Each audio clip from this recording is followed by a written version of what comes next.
नमस्कार. जय श्रीकृष्ण. श्रीकृष्ण चैतन्य प्रभु नित्यानंद श्री अद्वैत गदाधर श्रीवासदि गौर भक्त वृंदा. Enunciating text 39 and text 40 of chapter 6 creation of the universal form of third canto of the status quo Srimad Bhagavatam. Text 39. अतो भगवतो माया माई नामपि मोहिनी यत स्वयं चात्मवर्तमात्मा न वेद किमु तापरे. The wonderful potency of the Supreme Personality of Godhead is bewildering even to the jugglers. That potential power is unknown even to the self-sufficient Lord, so it is certainly unknown to others. The froggish philosophers and mundane wranglers in science and mathematical calculation may not believe in the inconceivable potency of the Supreme Personality of Godhead, but they are sometimes puzzled by the wonderful jugglery of man and nature. Such jugglers and magicians of the mundane world are actually puzzled by the jugglery of the Lord in his transcendental activities, but they try to adjust their bewilderment by saying that it is all mythology. There is, however, nothing impossible or mythological in the Supreme Omnipotent Person. The most wonderful puzzle for the mundane wranglers is that while they remain calculating the length and breadth of the unlimited potency of the Supreme Person, his faithful devotees are set free from the bondage of material engagement simply by appreciating the wonderful jugglery of the Lord in the practical field. The devotees of the Lord see the wonderful dexterity in everything with which they come in contact in all circumstances of eating, sleeping, working, etc. A small banyan fruit contains thousands of small seeds, and each seed holds the potency of another tree, which again holds the potency of many millions of such fruits as causes and effects. So the trees and seeds engage the devotees in meditation about the activities of the Lord, while the mundane wranglers waste time in dry speculation and mental concoction, which are fruitless in both this life and the next. In spite of their pride in speculation, they can never appreciate the simple potential activities of the banyan tree. Such speculators are poor souls destined to remain in matter perpetually. Text 40.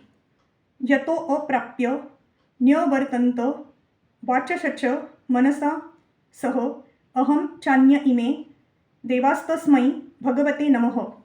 Words, mind and ego, with their respective controlling demigods, have failed to achieve success in knowing the Supreme Personality of Godhead. Therefore, we simply have to offer our respectful obeisances unto him as a matter of sanity. The froggish calculator may raise the objection that if the Absolute is unknown even to the controlling deities of speech, mind and ego, namely the Vedas, Brahma, Rudra and all the demigods headed by Bruhaspati, then why should the devotees be so interested in this unknown object? The answer is that the transcendental ecstasy enjoyed by the devotees in delineating the pastimes of the Lord is certainly unknown to non-devotees and mental speculators. Unless one relishes transcendental joy, naturally one will come back from his speculations and concocted conclusions because he will see them as neither factual nor enjoyable. The devotees can at least know that the absolute truth is the Supreme Personality of Godhead Vishnu, as the Vedic hymns confirm. Om tada Vishnoh paramam padam sada pashyanti surayah. Bhagavad Gita 15.15 also confirms this fact. Vedaisha cha sarvaira aham eva vedyah. By culture of Vedic knowledge, one must know Lord Krishna and should not falsely speculate on the word aham or I.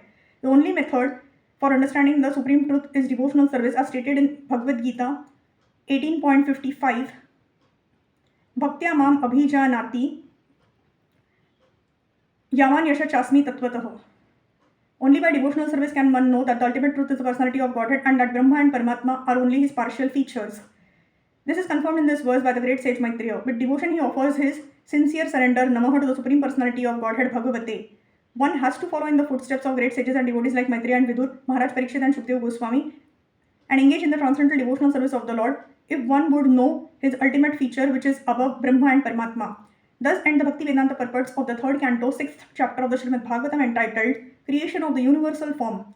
Hare Krishna, Krishna Krishna, Hare Hare, Hare Ram, Ram Ram, Hare Hare.